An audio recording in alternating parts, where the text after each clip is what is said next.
Sveiki, aš esu Tadas Raudonis ir šiandien jums norėčiau pristatyti teledermatologijos mokymų medžiagą, kuri yra skirta šeimos gydytojams bei kitiems pirminės sveikatos priežiūros specialistams, kurie parengė gydytojų dermatovenerologų komandą iš Vilniaus universiteto ligoninės Santaros klinikų bei Lietuvos sveikatos mokslų universiteto Kauno klinikų.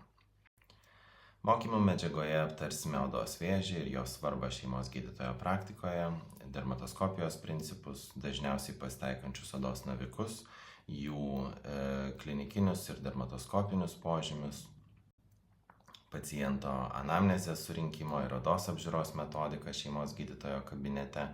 Taip pat kalbėsime apie teledermatologijos praktinį pritaikymą. Na ir galiausiai aptarsime tam tikrus klinikinius atvejus. Tai visų pirma, pakalbėkime apie odos vėžį ir jo svarbą šeimos gydytojui.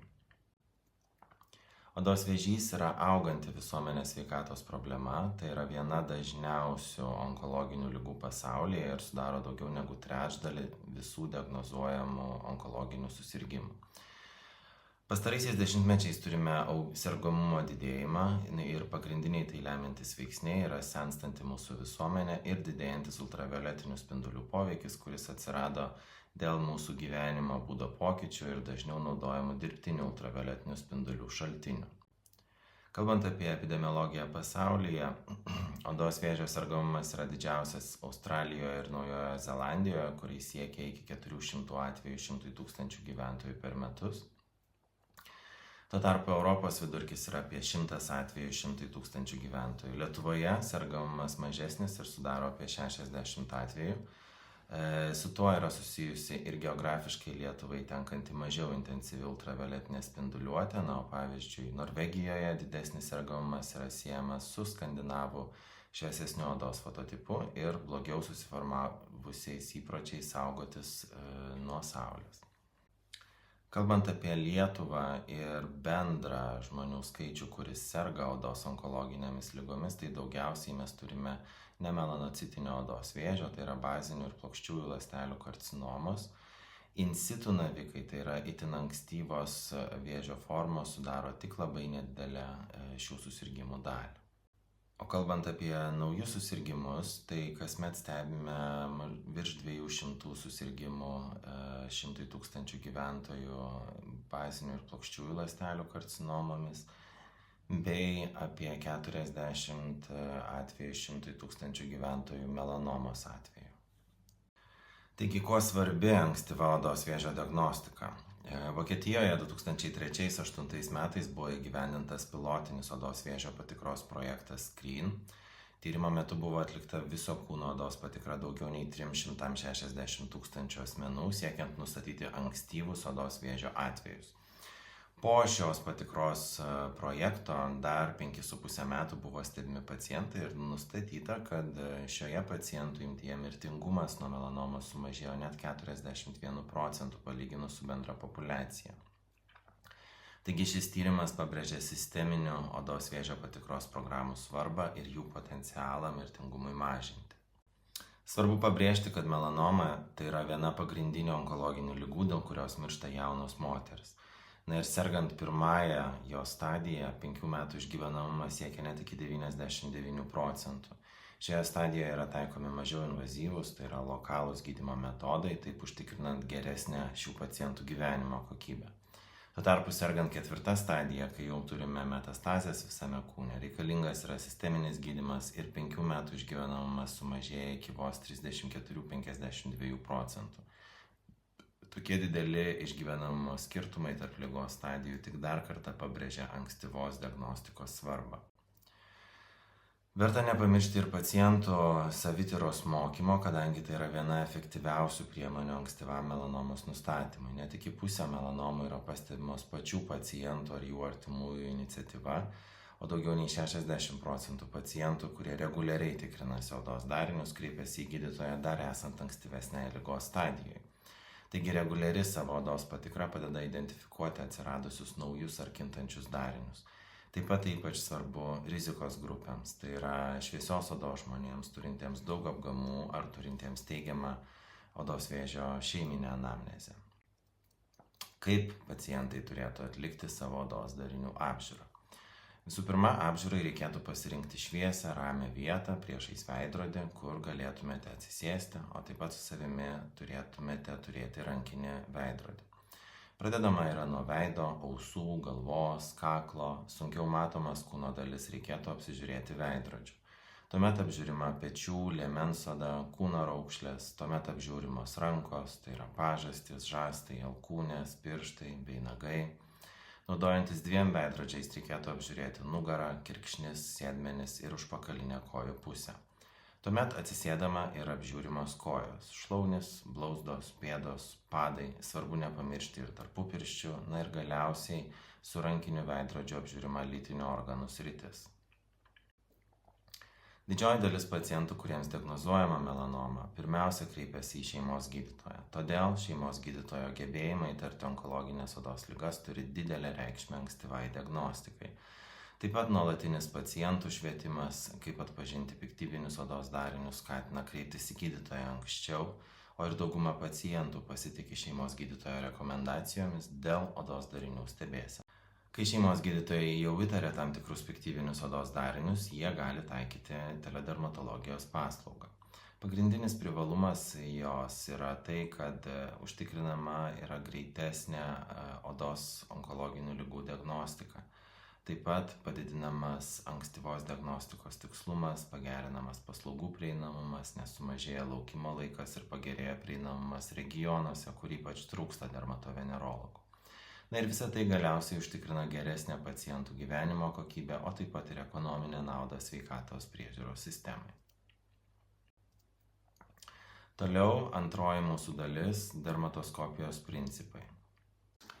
Dermatoskopija tai yra neinvazinis odos pažeidimų tyrimas, kurio metu yra naudojamas dermatoskopas, kuris vaizdina odos anatominės struktūras, kurių mes nematome įprastos apžiūros metu.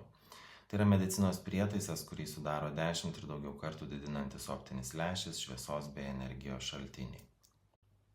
Patys dermatoskopai taip pat gali būti įvairių tipų, įskaitant rankinius, tai yra dažniausiai naudojamus dermatoskopus, mobiliuosius skaitmeninius dermatoskopus bei stacionarius skaitmeninius dermatoskopus su automatinėmis vaizdų vertinimo sistemomis. Lentelėje pateikiami rankinių dermatoskopų pavyzdžiai. Rankiniai dermatoskopai yra dažniausias pasirinkimas klinikinėje praktikoje apžiūrint pacientus, tačiau vaizdų skaitmenizavimui jiems yra reikalinga papildoma įranga, tokie kaip išmanieji telefonai ar planšetės. Tokiu atveju galima atlikti aukštos kokybės skaitmeninę dermatoskopinę fotografiją. Tačiau visos galimybės jau priklauso nuo papildomos įrangos prieinamumo ir dermatoskopo modelio. Toliau mobilūs skaitmeniniai dermatoskopai. Klinikinėje praktikoje jie naudojami daug rečiau, nes jie veikia tik su mobiliuoju įrenginiu, prie kurio yra prijungiami specialiu adapteriu ar belaidžiu ryšiu. Pagrindiniai jų privalumai yra tokie, kad skaitmeniniai vaizdai iš karto yra matomi mobiliojo telefono ekrane, yra patogus jų saugojimas, archyvavimas, tačiau paprastai apžiūrai akimi jie nėra tinkami. Na ir šioje lentelėje pateikiami stacionarūs skaitmeniniai dermatoskopai, tai yra sudėtingi kompleksiniai įrenginiai su integruotu stacionariu kompiuteriu, todėl jiems nebereikalingi yra jokie papildomi priedai. Šie įrenginiai geba daryti itin aukštos kokybės vaizdus, jie yra patogus ilgalaikiam stebėjimui bei dokumentacijai. Tačiau dėl sudėtingesnės konstrukcijos ir funkcionalumo tai yra gerokai brangesnis sprendimas lyginant su įprastu rankiniu dermatoskopu ir jam yra reikalingas papildoma speciali patalpa. Svarbiausia kokybiško dermatoskopo techniniai reikalavimai, kurie lemia tiek dermatoskopinio vaizdo kokybę, tiek naudojimo patogumą klinikinėje praktikoje. Visų pirma, yra pakankamas vaizdo didinimas ne mažiau kaip 10 kartų bei kuo platesnis regėjimo laukas, pageidautina bent 3 cm. Taip pat, žinoma, turi būti integruota LED apšvietimo sistema užtikrinanti pakankamai tolygų apšvietimą, polarizuotos bei nepolarizuotos šviesos režimai. Nepolarizuota šviesa yra naudojama paviršinių, tai yra epidermio struktūrų vertinimui, polarizuota šviesa leidžia vizualizuoti gilesnes struktūras dermoje. Taip pat yra svarbu, kad būtų integruota liniuotė darinio dydžiai nustatyti, taip pat, kad būtų galimybė ir suderinamumas sujungti su mobiliaisiais įrenginiais įkraunama didelės talpos baterija, patogus naudojimui dizainas, kuris būtų atsparus dezinfekcinėms medžiagoms. Na ir tokia bendra taisyklė dėl tinkamo darinių fotografavimo, tai jie visada turėtų būti fotografuojami pagal tą pačią vertikalią liniją, nes kaip matome apatiniuose paveikslėliuose, darinys pats yra vidurinėme paveikslėlyje nufotografuotas jau horizontaliai, dermatoskopinis vaizdas apsuktas į kitą pusę, taip pat horizontaliai. Tai apsunkina dinamikoje vertinimą tų pačių struktūrų. Toliau matomi dažniausiai dermatologų naudojami dermatoskopų modeliai, pagrinde tai yra Heine Delta 30 bei Dermlight DL4 arba 5. Norint per šiuos dermatoskopus atlikti kokybiškas nuotraukas, tam yra reikalingi ir kokybiški mobilieji įrenginiai, kurie turėtų rankinio fokusavimo galimybę ir ne mažiau kaip 12 megapikselių kameros raišką.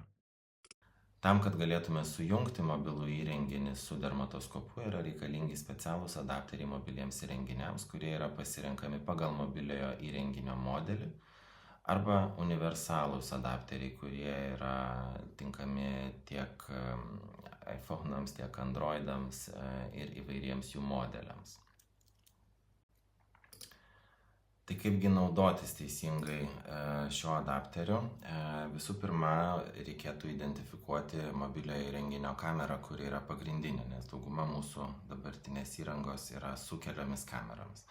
Paprasčiausia tai padaryti įjungus kamerą ir pirštu uždengiant paeiliui visas kameras, kol rasime, kuri yra pagrindinė. Tada uždedame adapterio spaustuką, sucentruojant jo angą ties tą kamerą, jį pritvirtiname. Ir tuomet galime įsukti magnetinį žiedą. Iš pradžių jis yra pasukamas prieš laikrodžio rodyklę ir po to pagal laikrodžio rodyklę, kol jis pakankamai tvirtai užsifiksuoja, vėlgi sutikrinant, kad būtų centravimas ties kamera. Toliau dermatoskope reikėtų išsukti objektyvą iki tiek, kad matytume nulį ties gradaciją ir tada jau nesunkiai su magnetu galime pridėti savo turimą dermatoskopą prie kameros ir atlikti dermatoskopinės nuotraukas. Patogu tai, kad šie universalūs adapteriai yra suderinami tiek su planšetėmis, tiek su bet kokiais mobiliaisiais telefonais. Tik tai atkreipti reikėtų dėmesį, kad kamera nebūtų labai nutolusi nuo įrenginio krašto. Bet ir tam yra žemesnė išpjova. Čia matome to paties darinio nuotrauką, kuri buvo atlikta skirtingais įrenginiais. Kairėje atlikta nuotrauka naudojant seną dermatoskopą su mažu regėjimo lauku, palyginti su naujais dermatoskopais, kurių regėjimo laukas yra ženkliai didesnis ir pati nuotrauka gaunasi kokybiškesnė ir darinį matome aiškiau. Todėl dar kartą pabrėžiu, kad regėjimo laukas yra ypač svarbus vertinant ir didelius darinius. Mūsų oda turi 3 sluoksnius, tai yra viršutinė epidermė, derma ir poodį. Paveiksle yra pavaizduoti 2 odos sluoksniai, tai yra epidermis ir spenelinis dermos sluoksnis, kuriame turime paviršinį kraujagyslių tinklą. Taigi dermatoskopija vaizdina odos anatominės struktūras epidermyje ir dermos spenelinio sluoksnio kapilerus. Norint pagerinti vaizdų struktūrą, gali papildomai būti naudojama imersija. Tai yra skysčio panaudojimas tarp dermatoskopo ir odos. Nes imersinis skystis sumažina šviesos atsispindėjimą ir leidžia jai geriau prasiskverbti į gilesnius odos sluoksnius iki dermos. Imersinis skystis gali būti alkoholis, gali būti vanduo. Tai įprastoje praktikoje dažniausiai naudojamas tiesiog purškiamas dezinfektantas. Tačiau šiuolaikiniai poliarizuotos šviesos dermatoskopai sukuria dermatoskopinį vaizdą prilyginamą dermatoskopijai su imersija, todėl įprastai imersinio skysčio purkšti ant odos naudojant tokį prietaisą nereikia, nebent tai būtų labai sausas pleiskanojantis darinys. Toliau, kuo svarbu yra poliarizuota ir nepoliarizuota šviesa. Tai matome 2 pavyzdžius to paties darinio, naudojant kairėje pusėje poliarizuotos šviesos ir dešinėje nepoliarizuotos šviesos režimus ir matome skirtingą struktūrų atvaizdavimą, geriau išryškėjančias baltas kristalinės struktūras kairėje pusėje. Taip pat toliau irgi matome, kad skirtingais režimais išryškėja skirtingos darinio, šiuo atveju seborėjinės keratozės struktūros. Atlikdami darinių dermatoskopiją mes galime daug lengviau nustatyti jau klinikinę diagnozę. Pagal pigmento išsidėstymo struktūras mes juos diferencijuojame į melanocitų navikus ir nemelanocitų kilmės navikus. Melanocitų kilmės gerybiniai navikai yra šlakai, pigmentiniai apgamai. Dermatoskopija padeda nuo melanomos atskirti kitus neaiškius melanocitų kilmės navikus, displastinį pigmentinį apgamą, rečiau sutinkamų špico ir mėlynąjį pigmentinį apgamą. Iš nemelanocitų kilmės pigmentinių odos navikų dažniausios yra seborėjinės keratozės, dermatofibroma, trombuota angioma. Odos bazalioma taip pat gali kaupti pigmentą ir ją diferencijuoti nuo melanomos mums taip pat padės dermatoskopija. Dermatoskopu vaizdinamos struktūros padeda atskirti melanocitų ir nemelanocitų kilmės gerybinius, neaiškius ir piktybinius navikus.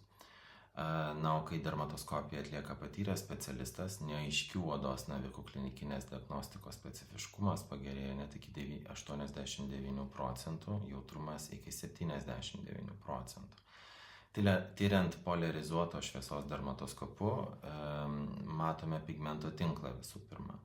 Gerybinių melanocitų kilmės navikų pigmento tinklas yra taisyklingas. Displastinio apgamo pigmento tinklas tyriant dermatoskopu bus netaisyklingo išsidėstymo.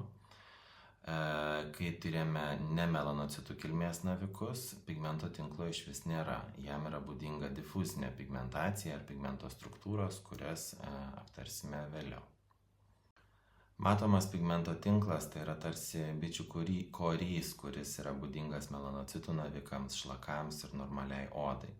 Pigmento tinklas susidaro iš nevienodo epidermio storio, o vietose, kuriuose epidermis yra plonesnis dėl dermos invaginacijos epidermė, dermatoskopu matysime šviesų lauką, atitinkamai kur storesnis epidermis matysime tamsesnį lauką. Čia yra pateiktas pigmentinis šlakas. Taisyklingas pigmento tinklas matomas darinio periferijoje, dermatoskopu geriausiai vaizdinamos struktūros odos darinio periferijoje. Centre matome homogeninį tamsų pigmentą. A paveikslėlyje matome grafinį odos sandaros vaizdą, melanocitų lizdus pavaizduotus tamsiai ruda spalva epidermija ir dermoje, kurie yra būdingi sudėtiniam pigmentiniam apgamui. B paveikslėlyje matome tą patį vaizdą dermatoskopu, kai šios struktūros atvaizduojamos kaip apvalių ir ovalių globulių pavidalų, kurių išsidėstymas yra šiuo atveju tvarkingas.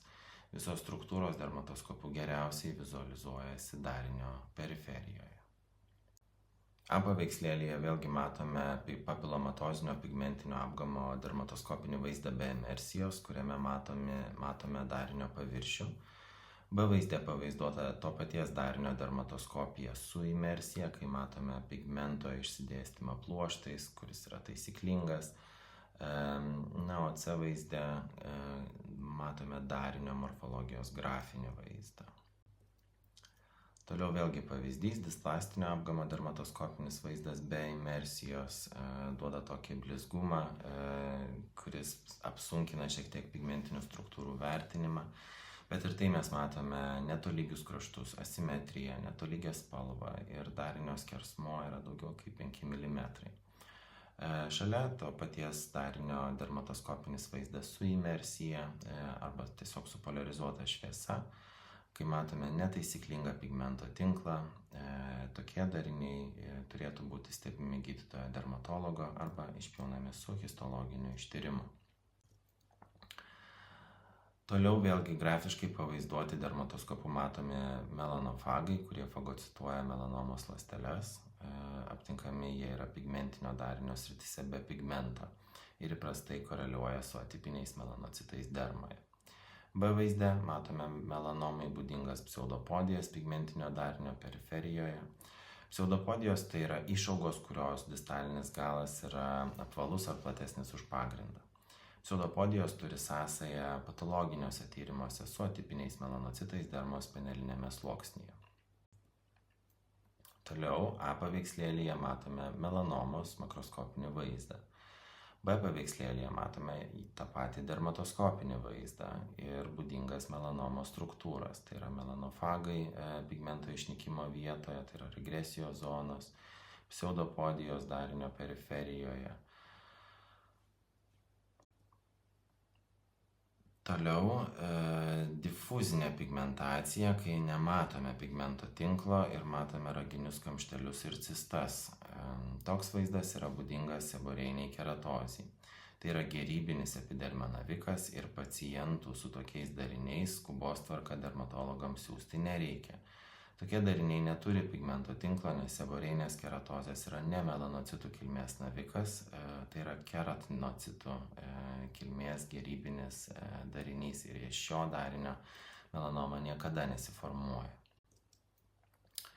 Toliau difuzinės pigmentacijos pavyzdys, kai nėra pigmento tinklo, matomas klevo lapo formos pigmento išsidėstymas darinio periferijoje. Netaisyklingi kapiliarai darinio išopėjimas, tai yra pigmentuota bazinių ląstelių karcinoma. Tai yra piktybinis epidermio navikas.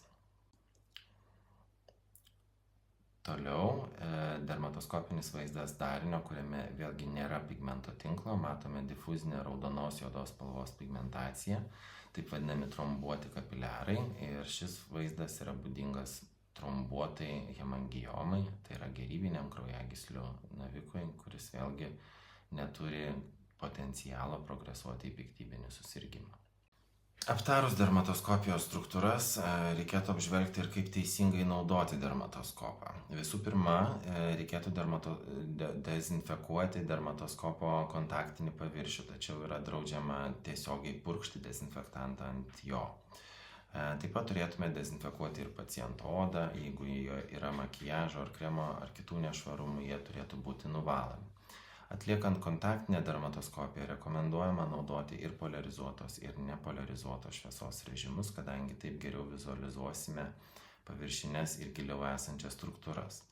Dermatoskopu turi būti uždengiamas visas darinys, jis turi būti laikomas tvirtai, stabiliai, tačiau ne per stipriai prispaudžiamas, kad būtų galima matyti kraujagyslinės struktūras. Vaizdas yra fokusuojamas naudojant ant dermatoskopo esantį fokusavimo ratuką. Jeigu darinys yra fotografuojamas, tai išsukamas ilgesnis fokusavimo ratukas tam, kad gautume geresnę nuotrauką. Labai svarbu tinkamai išmatuoti darinį. Įprastai dariniai yra matuojami su paprasta liniuote, kuri turi milimetrus. Idealiu atveju turėtų būti vertinami 2 matmenys, tai yra ilgiausias darinio ašies matmuo bei statmenas jam. Vis dėlto, jeigu darinys yra labai nelygus ar labai mažas, tai galima nurodyti ir tik didžiausią jo ilgį. Pageidautina, kad ir makroskopinės nuotraukos būtų atliekamos prie darinio pridėjus liniuotę, kaip pavaizduota paveikslėlyje kairėje. Vis dėlto, jeigu vertiname vos keleto milimetrų darinį ir norime išgauti itin tikslius darinio matmenis milimetro ar net pusės milimetro tikslumu, galima naudoti ir dermatoskope integruotą liniuotę, kuri matoma vidurinėme ir dešinėme paveikslėlyje. Toliau aptarsiu dažniausiai pasitaikančius odos navikus, jų klinikinius bei dermatoskopinius požymius.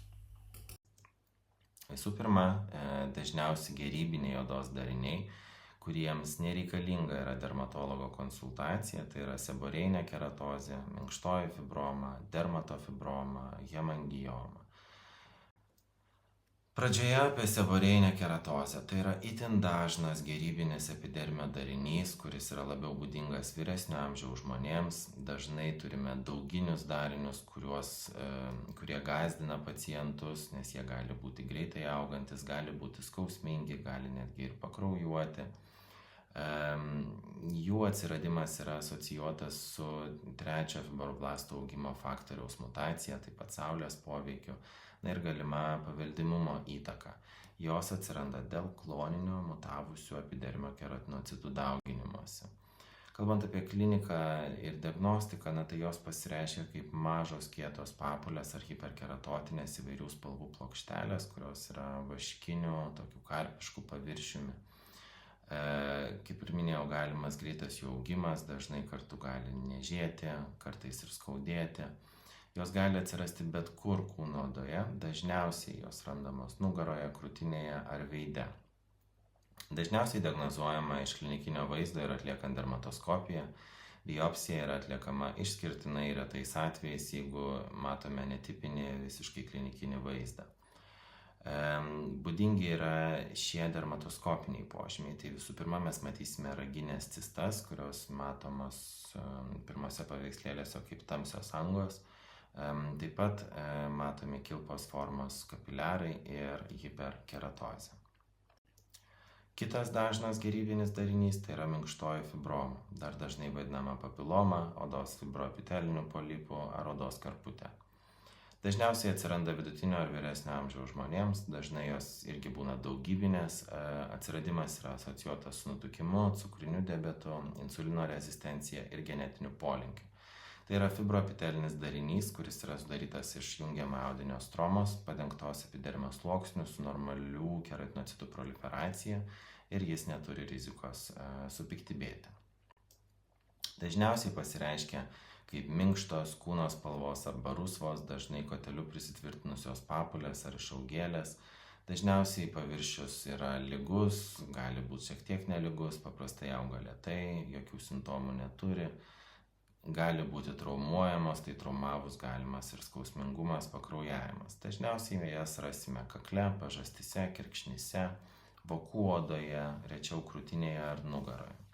Dažniausiai diagnostika remiasi tipiniu klinikiniu vaizdu, dermatoskopiškai ištyrimas įprastai net nereikalingas. Biopsija ar histologinis ištyrimas vėlgi atliekami tik esant netipiškai išvaizdai. Jeigu jau uždėsime dermatoskopą, tai matysime homogeninę odos spalvos struktūrą, kartais mažus pigmentacijos židinius. Dar vienas dažnas ir pacientams nerimą keliantis darinys gerybinis, jis dažniausiai yra aptinkamas ant galūnių, tai yra dermatofibroma. Jos labiau yra būdingos suaugusiems, dažniau atsiranda moteriams ir dažniausiai atsiranda po vieną. Tiksli atsiradimo priežastis yra nežinoma, bet dažnai išsivysto po smulkaus odos sužalojimo, vabzdžio įkandimo, minimalios traumos. Pats darinys sudarytas yra iš fibroblastų ir histiocitų proliferacijos dermoje, dažnai kartu turi pigmentaciją, epidermio hiperplaziją ir kolageno perteklių. Šiam dariniui piktybinės transformacijos rizika yra itin reta. Kliniškai dermatofibroma atrodo kaip kieta, paprastai apvali ar ovali, rausvai ar rusvai, ruda papulė ar mazgelis su įdubimu centre. Tai esminis diagnostinis įrankis yra paprasta apčiuopa. Spaudžiant darinį iš šonų matysime centrinį darinio įdubimą, taip vadinamą umbilikaciją. Uždėjus dermatoskopą matysime centrinę hipopigmentaciją su periferijoje esančiu ryškesniu pigmento tinklu ir žvaigždinė pigmentacija. Tačiau esminis momentas yra būtent klinikinė apžiūra ir apčiuopa.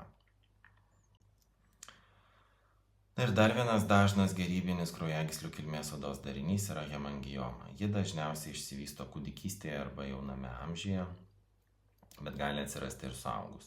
Kūdikių hemangiomas paprastai yra įgyjamos po gimimo, pasižymi sparčiau augimu pirmaisiais mėnesiais, o vėliau gali savaime regresuoti. Suaugusiųjų kapiliarinės hemangiomos dažniausiai susiformuoja be aiškios priežasties, gali būti susijusios su vyresniu amžiumi, genetika ar hormoniniais pokyčiais.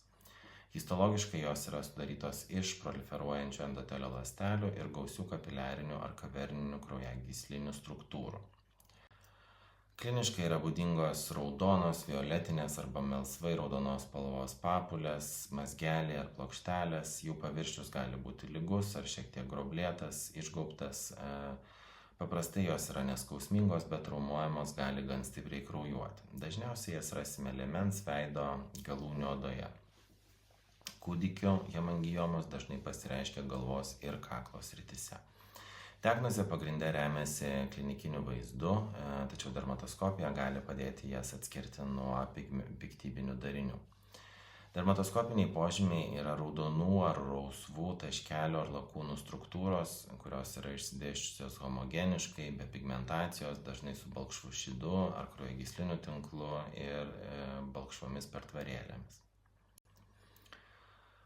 Taip pat dar keletas retesnių gerybinių darinių, kuriems dermatologo priežiūra taip pat nereikalinga, tai yra epidermoidinės cistos, lipomos, sebacinių arba riebalinių liaukų hiperplazijos dažniausiai matomos veide, siringomos dažniau matomos periorbitalinėje srityje.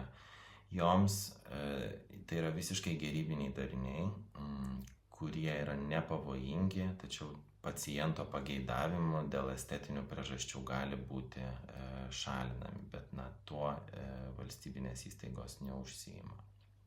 Na ir norėčiau apžvelgti pigmentinius, tai yra melanocitinius apgamus. Tai yra dažnas gerybinis odos pakitimas, galintis pasireikšti kaip dėmė, papulė ar mazgelis su lokalia pigmentinių ląstelių, tai yra melanocitų proliferacija. Tik apie 1% gimusiųjų turi bent vieną įgimtą apgamą, visi kiti apgamai atsiranda gyvenimo eigoje. Įprastai šviesios odos žmonės apgamų turi daugiau ir jų atsiradimą lemia genetiniai, imuniniai veiksniai bei žinoma saulės ekspozicija. Apgamai yra skirstomi pagal melanocitų išsidėstymą į jungties, mišrius, dermalinius bei kombinuotus. Kalbant apie jungties apgamus, jie išsidėsto epidermiją ties jo jungtimis su derma. Dėl to jie yra plokšti, pakankamai ryškus, turi lygius kraštus. Jeigu žiūrėtume dermatoskopinį vaizdą, įprastai mes matysime labai aišku, gražų, taisyklingą pigmentinį tinklą.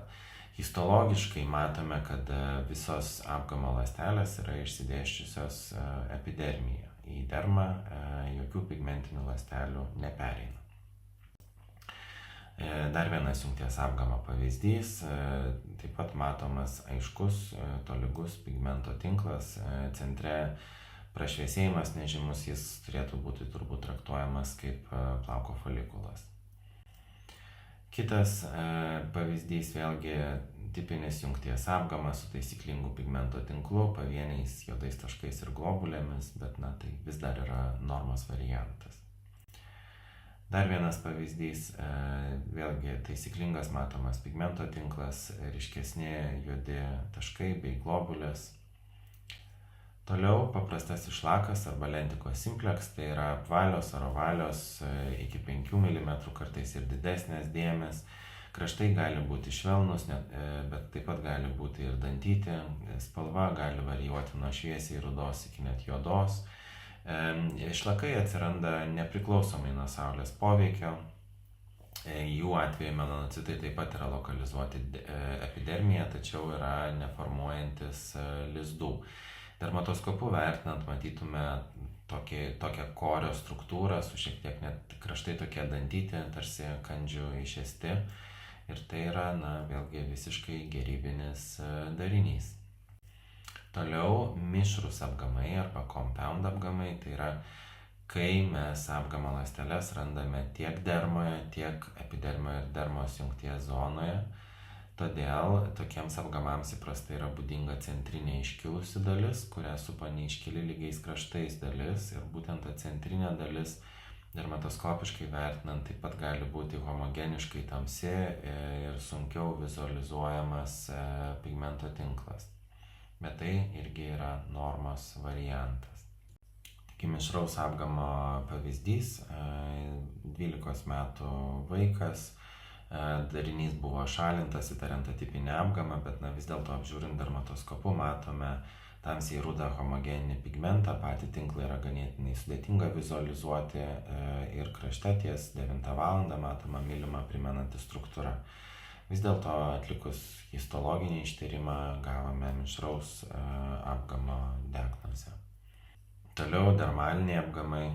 Tokių apgamų ląstelės ir yra išsidėsčiusios dermoje, dėl to jie yra iškilus, jų spalva mažiausiai skirsis nuo aplinkinės odos. Kliniškai jie gali atrodyti kaip papulė, plokštelė ar mazgelis, paviršius gali būti tiek lygus, tiek nelygus.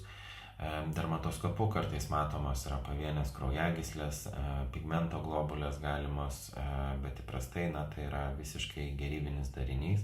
Histologiškai taip pat matome tamsesnės pigmento ląsteles išsidėsčiusias dermoje. Tai yra vieninteliai apgamai, kuriuos yra saugu šalinti ir lazeriu.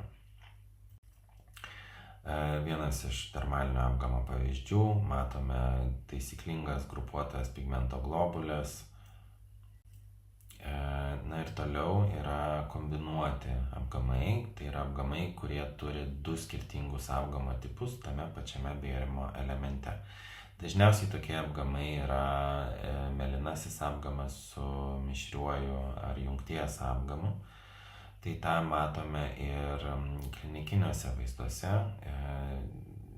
Dermatoskopiškai matyti mėlynajam apgamui būdingas itin tamsus mėlynai juodas pigmentas su periferijoje esančiu šviesiai rudu pigmento tinklu. Toliau mėlynasis apgamas, jis pagal savo pavadinimą ir turi tamsiai mėlyną, pilką, kartais net juodą spalvą. Dažniausiai yra lokalizuotas skalpo, veido, plaštakų, pėdų srityse ir dažnai pacientams yra keliantis nerimą dėl savo kitokios išvaizdos. Įprastai tokių darinių šalinti chirurgiškai nebūtina, galima juos stebėti. Žinoma, jeigu matome greitą apgamo keitimąsi laike per keletą mėnesių, tai jau būtų indikuotina ekscizinė tokio darinio biopsija. Dabar ta pati spalva, kodėl jo yra tamsi, tai kaip matome ir histologiškai pačios apgamo ląstelės yra išsidėsčiusios pakankamai giliai dermoje ir netgi poodyje. Nes būtent kuo pigmento ląstelės yra giliau odoje, tuo tas darinys atrodys tamsesnis. Ir viena iš mūsų pacienčių, kuri kreipiasi dėl darinio skalpo odoje, tai matome temporalinėje srityje neaiškių ribų melsva dėmė. Dermatoskopuojant vizualizuojasi mėlynos bestruktūrės homogeninės zonos. Buvo atlikta tokio darinio ekscizija ir gavome mėlynojo apgamo histologinę diagnozę. Tai kaip ir minėjau, rutiniškai šie dariniai neturi būti šalinami, jeigu nėra keitimosi požymių. O dabar aptarkime piktybinius odos darinius, kuriems jau yra būtina dermatologo konsultacija. Dažniausiai piktybiniai dariniai tai yra bazinių ląstelių karcinoma, aktininės keratozės, plokščialąstelinė karcinoma ir melanoma. Pats dažniausias piktybinis navikas, dažniausiai pasireiškiantis 60-80 metų amžiuje, yra bazinių ląstelių karcinoma. Jos pasižymi lėtu augimu, ypač retai metastazuoja, tačiau dažnai vietiškai išopėja. Visada prasideda de novo, tai yra nebūna progresijos ar transformacijos iš kitų odos darinių ar apgamų. 90% atvejų jos yra randamas galvos ir kaklo srityje ir pagrindiniai jų rizikos veiksniai tai yra akumuliacinis ultravioletinių spindulių poveikis, pirmas, antras odos fototipas, imunosupresija, genetinis polinkis ir įvairūs kiti kancerogenai. Bazinių ląstelių karcinoma gali atrodyti pakankamai įvairiai, tačiau bendras simptomas yra palaipsniui progresuojanti, negyjanti žaizdelė, kuri gal prasidėjo kaip spuogelis, ant kurio užsideda šašas, jį nukrapščius pakraujuoja, tačiau iki galo nesugyja ir einant laikui palaipsniui plečiasi. Kuo darinys yra didesnis, tuo dažniau matysime erozijas, opėjimo požymius. Bazinių ląstelių karcinomoms būdingos labai tipinės, charakteringos dermatoskopinės struktūros. Tai visų pirma matysime šakotas kraujagyslės, žvaigždinės struktūras, lapinės struktūras, mėlynai pilki ovalūs pigmento lizdai, mėlynai pilki taškai, globulės, baltos blizgios linijos ir dėmės bei išopėjimas. Visų pirma, kraujagyslinės struktūros primena medžio šakas, toks netaisyklingas matomas jų šakojimasis, žinoma, vėliau matomas ir darinio išopėjimas. Taip pat būdingos yra pigmentinės struktūros ir pati charakteringiausia tai yra lapinės struktūros, kurios primena medžio lapus. Taip pat galime matyti ir žvaigždinės struktūras ar koncentrinės struktūras bei juodus taškus, kurie primena tarsi rašalo dėmes įstrigusias odos paviršiuje. Taip pat būdingi yra mėlynai pilki ovalūs lizdai, mėlynai rudos globulės bei juodi pigmento lizdai. Išopėjimas, tai matysime paviršinę kraujosrūvą, išsiliejusi kraują, užsidėjusi hemoraginį šašelį. Taip pat yra būdingos baltos spalvos struktūros, tai visų pirma matysime darinio tokį peršviečiamumą, baltas blizgias linijas ir dėmes bei baltas blizgias sritis. Toliau, aktininė keratozė, tai yra ikivėžinė odos būklė, kuri iki 30% atvejų progresuoja į plokščiųjų ląstelių karcinomą. Labai dažnai ji nustatoma vyresniems žmonėms, turintiems 1-2 odos fototipą, tai yra labai šviesią odą. Išsivystymą labiausiai lemia ultravioletinių spindulių ekspozicija, todėl ir dažniausiai pažeidžiamos yra saulės eksponuojamos sritys, tai yra veidas, skalpas, dekoltė, plaštakos. Kliniškai atrodo kaip odos spalvos ar švelniai raudonos, ar pigmentuotos plokščios, ar sustorėjusios papulės ir plokštelės, dažniausiai padengtomis pleiskanomis ir turinčios karpišką tokį raginį, kietą, šiurkštų paviršių. Dermatoskopiškai joms yra būdingas raudonas pseudotinklas ir smulkus pleiskanojimas, taip pat balti plaukų folikulai eritemos fone, kas sudaro tokį, primena braškės vaizdą. Taip pat galime matyti ir bestruktūrės baltai gelsvas keratotinės sritis. Svarbu prisiminti, kad aktininė keratozė gali būti ir pigmentuota, tuomet ji bus panaši į lentikomaligną melanomą. Kitos dvi aktininės keratozės formos gali būti odos ragas bei aktininis cheilitas. Odos ragas tai yra kietas odos darinys, kuris yra sudarytas iš keratino, kurio pagrinde gali būti aktininė keratozė ar seborėjinė keratozė, taip pat plokščialąstelinė karcinoma ar virusinė karpa. Aktininis cheilitas yra aktininės keratozės atsiradimas ant apatinės lūpos, gleivinės, kuris dažnai būna padengtas pleiskanomis ir šašeliais. Dažniausiai aktininį cheilitą predisponuoja taip pat ultravioletinė spinduliuotė ir tabako vartojimas. Jis gali progresuoti į Boveno ligą, tai yra in situ plokščialąstelinę karcinomą, kas vėliau progresuoja į invazinę plokščialąstelinę karcinomą. Todėl ir pereiname prie plokščiųjų ląstelių karcinomos. Tai yra invazyvus plokščialąstelinis keranocitų kilmės odos vėžys, kuris iki 5% atvejų gali metastazuoti. Ji gali išsivystyti iš kitų priešvėžinių būklių, tai yra anksčiau minėtos aktininės keratozės. Pagrindiniai rizikos veiksniai yra panašus kaip ir bazinių ląstelių karcinomos, tai yra akumuliacinė ultravioletinė spinduliuotė, šviesus odos fototipas, imunosupresija, genetinis polinkis bei rūkymas.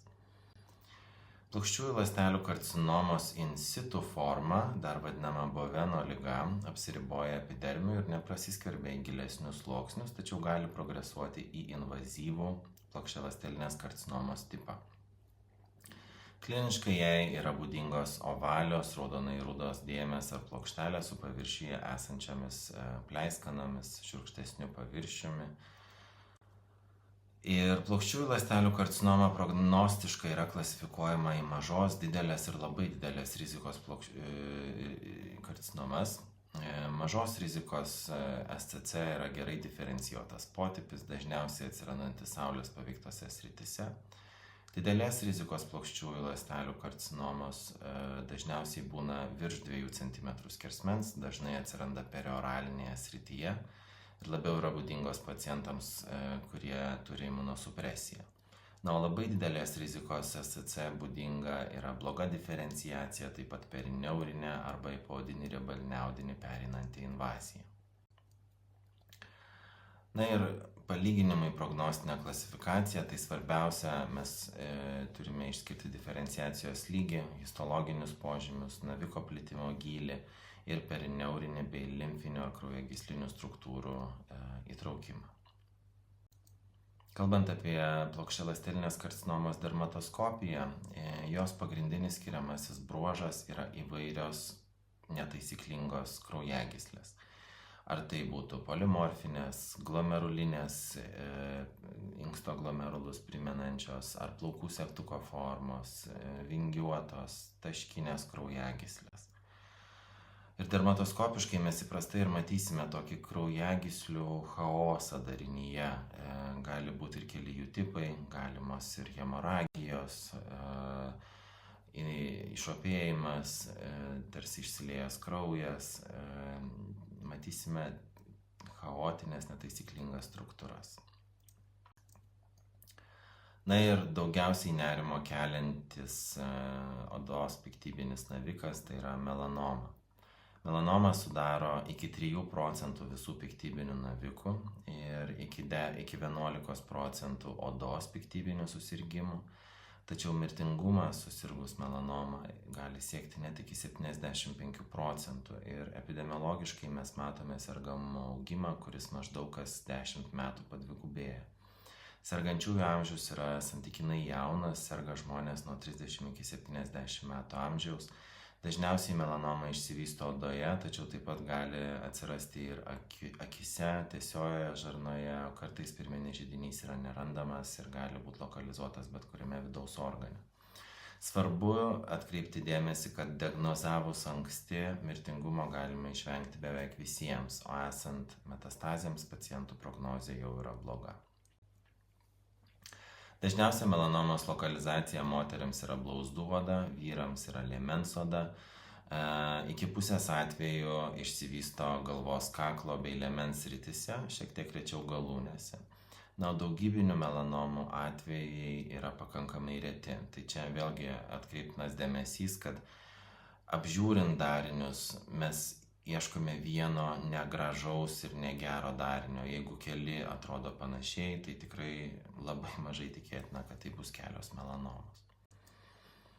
Melanoma yra skirstoma pagal savo išvaizdą ir pasireiškimą į skirtingas klinikinės formas ir trumpai aptarsime kiekvieną iš jų.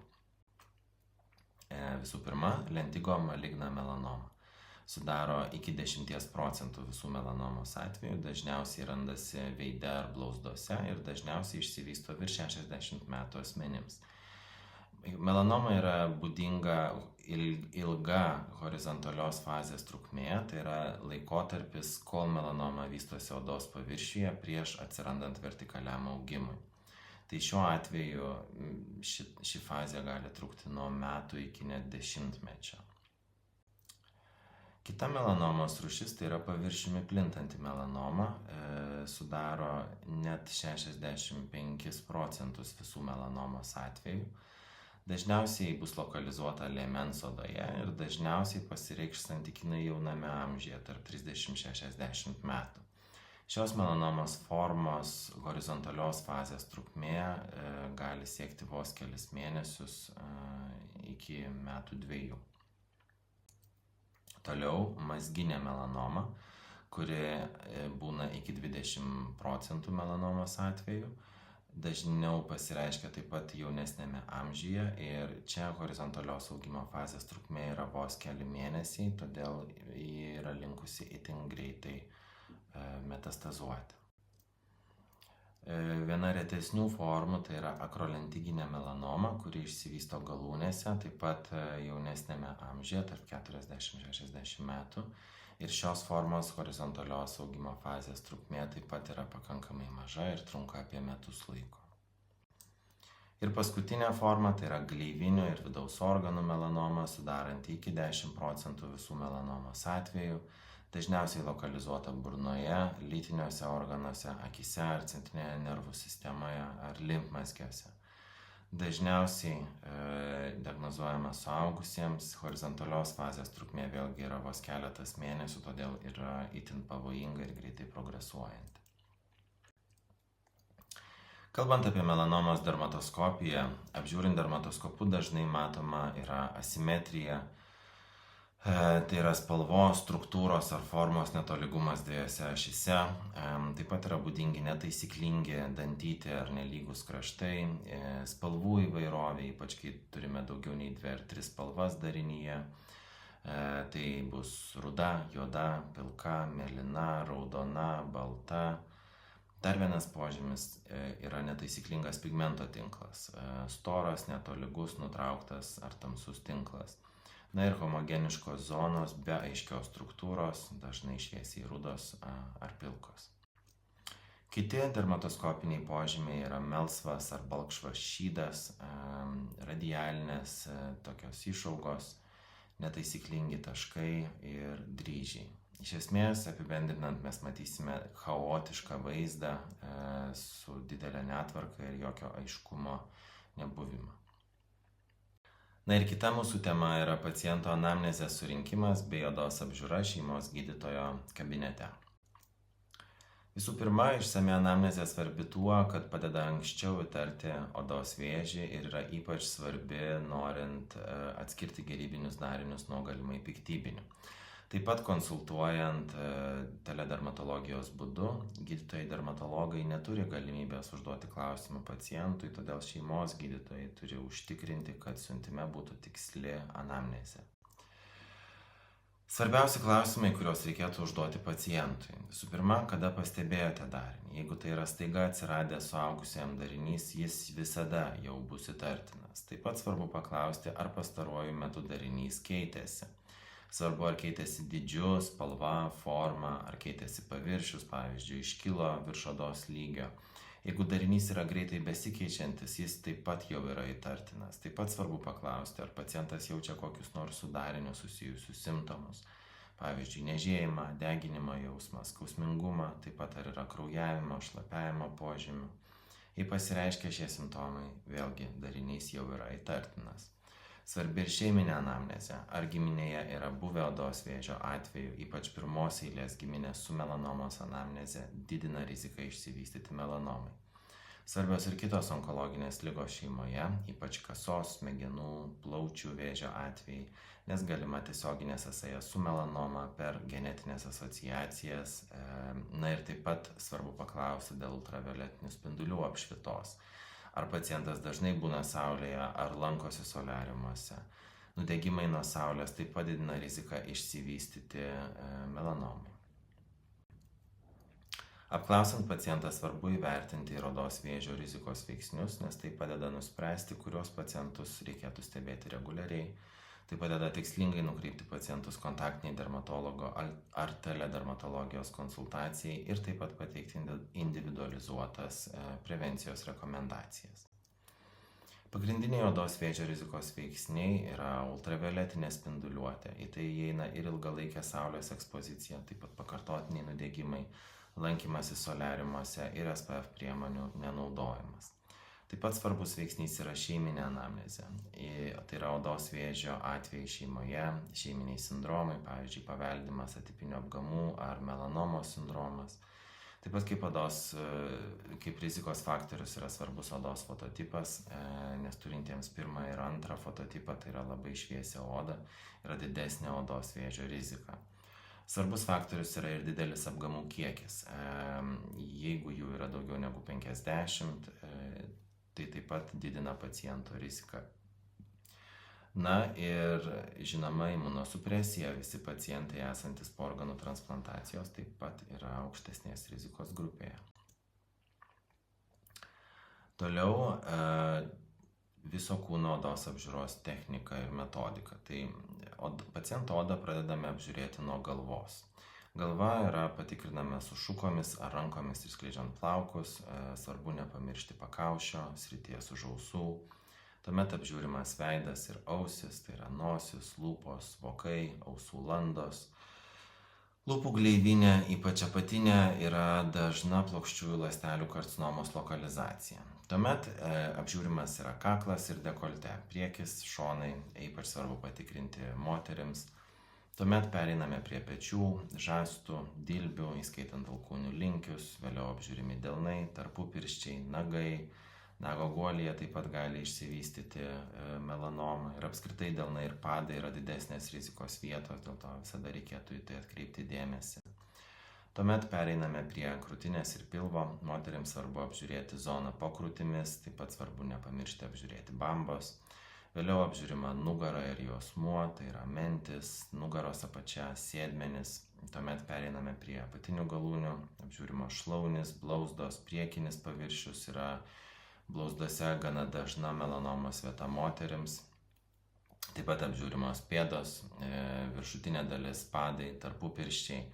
Apžiūrimi ir lyties organai, perianalinės sritis, jos vertinamas atsižvelgiant į indikacijas bei įtartinus simptomus. Įtartini odos dariniai yra tokie, kurie staiga atsirado suaugusiam asmeniui, kurie staiga sparčiai keičiasi, tai yra spalva, dydžių, forma, tekstūra, ar kurie kraujuoja, ar šlapiuoja, taip pat jeigu darinius niežti, jeigu jie yra skausmingi. Svarbi ir spalvų įvairovė, ypač jeigu yra keletas spalvų viename darinyje, tai jau turėtų kelti susirūpinimą. Na ir darinys įtartinas, jeigu turi netaisyklingus kraštus, ar yra simetriškas, keli papildomi požymiai darinys, jeigu yra lokalizuotas neįprastoje vietoje, kaip padai, nagai, gleivinės ar galvos oda, taip pat jeigu darinys po šalinimo yra recidyvuojantis ar nepilnai pašalintas. Dažnai dermatologų naudojama yra bjauriojo ančiuko taisyklė, kuri nurodo, kad įtartinas darinys yra toks, kuris išsiskiria iš kitų ir atrodo kitaip, ar savo spalva besiskiria, forma, dydžiu, reljefu. Taisyklė ypač yra naudinga, jeigu žmogus turi itin daug darinių ir galbūt jums ir keli dariniai atrodo labai negražus, bet jeigu jūs jau radote kelis labai panašiai atrodančius darinius, tai jau mažėja tikimybė, kad jie bus piktybiniai, nes dažniausiai mes onkologinio odos susirgimą turėsime vieną. Dar viena dermatologų naudojama taisyklė yra ABCDE taisyklė, kuri nurodo, kad jeigu darinys ar dėmė yra asimetriškas, tai yra A, B nelygiais kraštais, C kelių spalvų, D jeigu diametras yra virš 6 mm ir E tai yra evoliucija, jeigu darinys yra besikeičianti savo spalva ar dydžiu, yra taip pat rekomenduojamas tokio darinio detalesnis ištyrimas. Praktinio pritaikymo dalis šiuose mokymuose atsiras vėliau, kai turėsime jau veikiančią integraciją su e-sveikata. O toliau pereikime prie klinikinių atvejų aptarimo. Šiuose vaizduose matome bazinių ląstelių karcinomą blauzdoje. Dermatoskopiškai matome baltą pleiskaną, baltas blizgias linijas ir dėmes, melsvai pilkus taškus, eroziją, linijinę vingiuotą kraujagyslę ir serohemoraginį šašą. Kitas darinys, taip pat dar viena bazinių ląstelių karcinoma, matome dermatoskopinėme vaizde eroziją, vingiuotas kraujagyslės, gelsvas pleiskanas ir taip pat serohemoraginį šašą. Dar vienas mažesnės bazinių ląstelių karcinomos atvejais, jį matant galbūt gali kilti abejonių, ar tikrai gebėsite atpažinti tokius darinius, bet ne visi jie yra tokie vos pastebimi. Dermatoskopiškai matomos vingiuotos kraujagyslės, balkšvos bestruktūrės sritis. Kitas atvejis - balkšvos bestruktūrės zonos, polimorfinės kraujagyslės. Vėlgi kliniškai mes matome vos paraudusią dėmelę, tačiau dažnai patys pacientai atkreipia dėmesį, kad aš čia turiu tokį darinį, kuris vis neužgyja ir plečiasi palaipsniui. Dar vienas atvejis - bazinių ląstelių karcinoma nosyje. Dermatoskopiškai matome išopėjimą, baltas bestruktūrės zonas bei šakotas kraujagyslės. Toliau plokščialąstelinės karcinomos atvejis - darinys erozuotas su balkšvomis bestruktūrėmis sritimis bei netaisyklingomis linijinėmis kraujagyslėmis. Toliau retesnis amelanotinės paviršiumi plintančios melanomos atvejais. Tai amelanotinė melanoma yra tikrai sąlyginai reta ir kelianti daug iššūkių patiems gydytojams dermatologams. Bet kaip pavyzdys yra visai neblogas, nes dermatoskopiškai matome pleiskaną, glomerulinės kraujagyslės, linijinės netaisyklingos formos kraujagyslės. Tai iš esmės matome chaotišką kraujagyslių struktūrų vaizdą be jokio pigmento, kuris įprastai ir yra būdingas melanomai. Kitas atvejis melanomos, kuri atsirado tatuiruotėje, tai vėlgi atkreipkite dėmesį į tatuiruotų pacientų odą, ypač jeigu jie turi jų daug ir didelis plotas padengtas, tikrai reikėtų atidžiau apžiūrėti ir ištatuiruotą odą. Dermatoskopiškai čia mes matome baltas linijas, smulkius kapiliarus, kurie yra pasislėpę už pigmento, netaisyklingą pigmento tinklą ir, žinoma, tatuiruotės rašalo pigmentą. Dar vienas paviršiumi plintančios melanomos atvejais, dermatoskopiškai matome atipinį pigmento tinklą, pilkšvas globulės, rausvas zonas, bet iš esmės tokį taisyklingų struktūrų nebuvimą. Gal kiek aiškesnis, akivaizdesnis atvejais, kai dermatoskopiškai matome melsvą šydą, netaisyklingą pigmento tinklą, regresijos zoną dešinėje pusėje.